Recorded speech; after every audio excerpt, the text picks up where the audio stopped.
It's absolutely time for India அப்படின்னு தான் சொல்லுவோம். ஏன்னா டெஸ்லா அப்படின்றது ஒரு பிக்கெஸ்ட் பிராண்ட். அது வந்து நம்மளோட இந்தியாக்குள்ள கொண்டு வர போறோம் அப்படின்னு சொல்லி ஒரு அறிவிப்பு வந்திருக்கிறது ஒரு மிகப்பெரிய ஒரு விஷயம். இதுல யாருக்கு டெஸ்லா வரப்போகுது, லைக் எந்த ஸ்டேட்டுக்கு வரப்போகுது அப்படின்றது ஒரு பெரிய விவாதமா போயிட்டு இருக்கு. அதுக்கு முன்னாடி ஒரு சின்ன ஹிண்ட் மட்டும் நான் சொல்லிடுறேன். டெஸ்லா அப்படின்றது எந்த அளவு ஒரு பிக்கெஸ்ட் பிராண்ட்னு தெரியும். எலான் மஸ்க் தான் வந்துட்டு இதனுடைய ஃபவுண்டர் எல்லாமே. சோ அவர் என்ன பண்றாரு அப்படின்னா, நம்மளோட டொனால்ட் ட்ரம்ப் இருக்காரு இல்லையா, அவங்க ரெண்டு பேரும் பயங்கர close friends. So Donald Trump அவர்கள் பாலிடிக்ஸ்ல அவரோட பிளேஸை திரும்பவும் ரீப்ளேஸ் பண்ணணும் அப்படின்னு நினைக்கும் போது நம்மளுடைய எலான் மஸ்க் என்ன பண்றாருன்னா ரொம்பவே அவருக்கு ஹெல்ப் பண்றாரு. சோ ரெண்டு பேரும் சேர்ந்து உழைச்சி இப்போ வந்து அவர் வந்து ஒரு ஆட்சியை புடிச்சிட்டாப்ல. இந்த மாதிரி இருக்கும்போது வெளியில மட்டுமே வேலை பார்த்துட்டு இருந்தேன், இந்த மாதிரி ஒரு பயங்கரமான ஒர்க்ல எல்லாம் இருந்துட்டு இருந்த மஸ்க் என்ன பண்றாரு, பாலிடிக்ஸ்ல நானும் ஒரு பிளேஸை வாங்கிக்கிறேன் அப்படின்னு சொல்லிட்டு டாஜி அப்படின்னு சொல்லி ஒரு பொறுப்புல அவர் உட்கார்றாரு. அது எதுக்கு அப்படின்னா, அமெரிக்கன் ஃபண்ட் வேற யாருக்காவது எங்கேயாவது போகுது அப்படின்னும் போது தேவையில்லாம போற எந்த பிசிடியுமே வெளில விடாம அழகா சேவ் பண்ணி ரொம்ப ப்ரொடெக்ட் பண்ற ஒரு போஸ்ட்னு வச்சுக்கோங்களேன். சோ இதனால என்ன ஆகுது, மத்த ஊரும் மத்த கம்பெனிஸும் மத்த பெரிய பெரிய ஆட்களுக்கும் ரொம்ப கோவம் மஸ்க் மேல வருது. அதை வந்துட்டு மொத்தமா கார் இண்டஸ்ட்ரிக்குள்ள காமிக்கிறாங்க.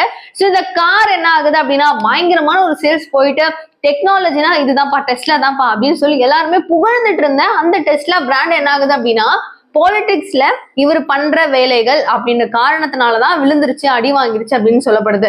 சோ ப்ராடக்ட் என்னவோ நல்லாதான் இருக்கும், ஆனா இவர் எதனால அப்படி விழுந்திருக்கு அப்படின்றத எல்லாரும் சொல்றாங்க. பட் அவரு கொஞ்சம் அந்த அளவுக்கு எக்ஸெப்ட் பண்ணலன்ற மாதிரியும் இருக்கு. சோ இந்த மாதிரி அவர் யோசிக்கும் போது நம்மளுடைய பிராண்டை திரும்பவுமே வந்து சேல்ஸ் நிறைய பூஸ்ட் அப் பண்ணணும், என்ன பண்ணலாம் அப்படின்னு சொல்லிட்டு பயங்கரமான ஒரு பிளான்ல மஸ்க் இருக்காப்ல. இந்த நேரத்துல இந்தியால இருந்தும் நிறைய பிளேசஸ்ல இருந்தும் உங்க பிராண்டை வந்து எங்க ஊருக்கு எடுத்துட்டு வாங்க அப்படின்னு சொல்லி நிறைய இடங்கள்ல கேட்கறாங்க. சைனால வந்து BYD அப்படின்னு சொல்லிட்டு இந்த பிராண்ட் பயங்கர பீக்ல போயிட்டு இருக்குது. இப்போதைய ஸ்டேட்ல செம்மையா போயிட்டு இருக்கு. அண்ட் திரும்பவும் வந்து டெஸ்லாவோட பிராண்ட் சைனால இருந்தது எல்லா இடத்துல இருந்துமே கொஞ்சம் கொஞ்சமா பேக் ஆக ஆரம்பிச்சதுக்கு அப்புறம் அவர் பார்க்கும்போது சவுத் இந்தியால 60% ஆஃப் EV அதாவது எலக்ட்ரிக்கல் வெஹிக்கிள்ஸ் சேல்ஸ் சூப்பரா இருக்கு அப்படின்னு கண்டுபிடிச்சிருக்காங்க. லைக் என்னென்ன, கர்நாடகா, கேரளா, ஆந்திர பிரதேஷ் அண்ட் தமிழ்நாடு, இது எல்லாத்துலயும் வந்துட்டு 60% ஆஃப் பீப்புள் யூஸ் பண்றாங்கன்னும் போது சரி ஓகே நம்மளோட சேல்ஸ் எடுத்துட்டு போயிட்டு அங்க காமிச்சா என்னன்னு மேபி யோசிச்சு இருக்கலாம்.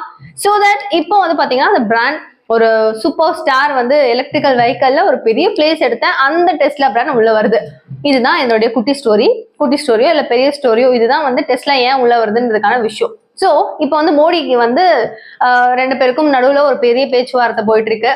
நாங்க வந்து அங்க இருந்து லைக் அமெரிக்கால இருந்து இந்தியால நாங்க விற்கணும்னா எங்களுக்கு 110% டாக்ஸ் போடுறீங்க, ரொம்ப ஹியூஜான ஒரு பிரைஸ், நீங்க டாக்ஸை கம்மி பண்ணீங்கன்னா மட்டும்தான் எங்களால சேல்ஸுக்கு இங்க உள்ள கொண்டு வர முடியும் அப்படின்னு சொல்லிட்டு அவங்க வந்து ஒரு விஷயம் சொல்றாங்க.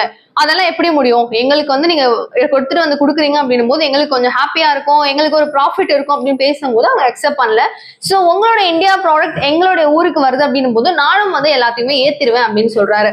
சோ இது எப்படி நடந்துச்சு அப்படின்னா அமெரிக்கா வெர்சஸ் சைனா நடந்துச்சு. உங்களுக்கு தெரிஞ்சிருக்கும், யூஎஸ்ல வந்துட்டு பாத்தீங்கன்னா சைனாவோட எந்த பிராண்ட் வந்தாலும் பெர்சன்டேஜ் ஏத்திட்டாங்க. சோ நீ மட்டும் தான் ஏத்துவேன், நான் 1.5% ஏத்துவேன் அப்படின்னு சொல்லிட்டு அவரு இன்னும் கொஞ்சம் 10.5% ஏத்திருந்தாரு சைனால. சோ இவங்க 10% ஏத்திருந்தாங்க. சேம் ஸ்ட்ராட்டஜி நான் உங்களுக்கும் பண்ணுவேன் அப்படின்னு ட்ரம்ப் சொன்ன காரணத்தினால ஓகே அப்படின்னு ரொம்ப நிறைய இயர்ஸ்க்கு அப்புறம் இப்போ ஒரு சேஞ்சஸ் அப்படின்னு பார்த்தா இந்த விஷயத்துல நடந்திருக்கு.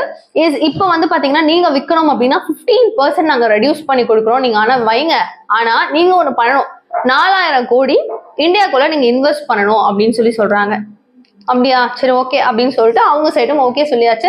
ட்ரையல் பீரியட்லாம் நாங்க பார்க்கணும், எங்களோட சேல்ஸ் எப்படி போகுதுன்னு நாங்க பார்க்கணும் அப்படின்னு சொல்லிட்டு மஸ்கும் சொல்லியிருக்காரு. ஸோ இதன் காரணமா 8000 வெஹிக்கிள்ஸ் மட்டும், என்னது 8000 கார் மட்டும் வருஷத்துக்கு நீங்க இறக்கலாம், அதுக்கு மட்டும் தான் 15% நாங்க ரெடியூஸ் பண்றோம், அதுக்கு மேல போச்சுன்னா டாரிஃப் மேபி இன்க்ரீஸ் ஆகலாம் அப்படின்றது அவங்களுடைய கணக்கு. வருஷத்துக்கு 8000, இன்னொரு வருஷத்துக்கு 8000 அப்படின்னு டோட்டலா ஒரு 3 இயர்ஸ் கிட்ட அப்படி சொல்லியிருக்காங்களாம்.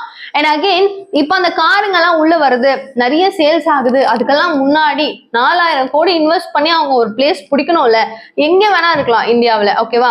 இப்போ இது வந்து நம்ம எந்த இடத்துல அவங்க வந்து டெஸ்லா வந்து லான்ச் பண்றாங்க, எங்க அவங்க மேனுஃபேக்சரிங் யூனிட்டை பண்றாங்களோ அந்த ஊர்ல, ஒரு தமிழ்நாடுன்னு வச்சுக்கோங்க எக்ஸாம்பிளுக்கு, இப்ப இங்க வந்து வைக்கிறாங்க அப்படின்னும் போது எம்ப்ளாய்மெண்ட்ஸ் நிறைய நடக்கும். கரெக்டா, நிறைய எம்ப்ளாய்ஸ் போய் சேருவாங்க, வேலையில திண்டாட்டம் அப்படின்னு இல்லாம நிறைய பேருக்கு வேலை வாய்ப்பு கிடைக்கிறதுக்கு வாய்ப்பு இருக்கு. என்ன ஒரு கார்னா என்ன இருக்கு, நிறைய இருக்கு. அந்த மேல போற ஷீல்ட் ஆகட்டும், ஆட்டோமொபைல்ஸ் இண்டஸ்ட்ரியில ஒரு பெரிய ஒரு பேர் வாங்கி கொடுக்கும். கேபிள் இருக்கு, ஒயர் இருக்கு, அயன் இருக்கு, ஸ்டீல் இருக்கு, அதுல என்னென்னவோ ஒர்க் இருக்கு, பிளாஸ்டிக் இருக்கு, இது எல்லாமே ஒரே ஆளால பண்ண முடியாது, எக்கச்சக்க பேரை டிபெண்ட் பண்ணி வரணும். ஸோ அவங்களுக்கு இங்கதான் 4000 கோடி இன்வெஸ்ட் பண்ணுவாங்க அப்படின்னும் போது ஒரு இடத்துல இருந்து வாங்குறாங்க அப்படின்னும் போது இங்க ஜிஎஸ்டி கட்டி வாங்கணும் போது like central government and state government 2 பேருக்கும் ப்ராஃபிட் இருக்கு. ஸோ இது எல்லாத்தையும் யோசிச்சு டெஸ்லா இந்தியாக்குள்ள வர்றது ஒரு ஹாப்பியான ஒரு விஷயம். அண்ட் அகெயின் இப்போ டெஸ்லா வர்றதுனால நிறைய ஆட்டோமொபைல் இண்டஸ்ட்ரி கொஞ்சம் ஒரு மாதிரி ஒரு லைக் எப்படி ஒரு டிஃபிகல்ட்டை ஃபேஸ் பண்றாங்கன்னு கூட சொல்லலாம். என்ன காரணம்னா இப்போ நான் நல்லா போயிட்டு இருக்கணும் அப்படின்னு நான் நினைக்கிறேன். நான் இன்னும் கொஞ்சம் பெட்டரா லான்ச் பண்ணணும் அப்படின்னு நினைக்கிறேன். அப்படின்னு நினைச்சுக்கிட்டே இருக்கும்போது ஒரு எக்ஸாம்பிளுக்கு சொல்றேனே, ஒரு சின்ன ஹீரோ இருக்கிறாரு, யாரோ ஒருத்தவங்க, நான் சொன்னேன்னா அது ஒரு பெரிய சண்டையா மாறிடும்.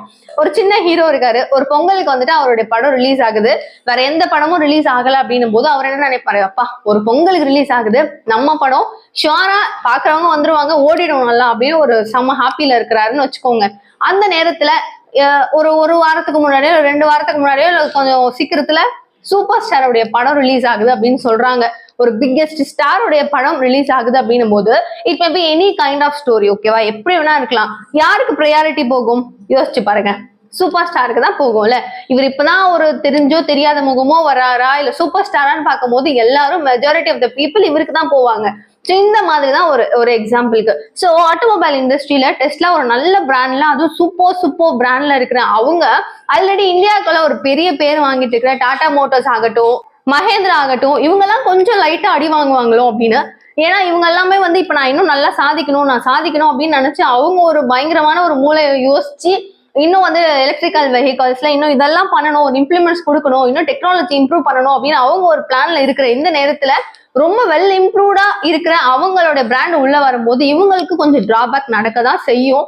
பட் அதெல்லாம் ஓவர் கம் பண்ணி அவங்க இன்னும் எந்த அளவுக்கு சாதனை பண்றாங்கன்றது முடியும் அவங்களால ஷுவரா நம்மள எக்ஸ்பெக்ட் பண்ணலாம். அது நம்மளுடைய இந்தியன் பிராண்டட்னால நம்ம கன்ஃபார்மா அவங்க எல்லாம் பாராட்டி தான் ஆகிறோம். பட் ஹோப்ஃபுல்லி இது கொஞ்சம் ஒரு லைட்டான ஒரு டிராபேக், பட் ஷுவரா அவங்க பேக் டு த ஃபார்ம் வருவாங்கன்ற ஒரு எதிர்பார்ப்பு. பட் டெஸ்லா உள்ள வந்துச்சுன்னா நம்மளுக்கு நிறைய ப்ராஃபிட்டும் இருக்கு இல்லையா.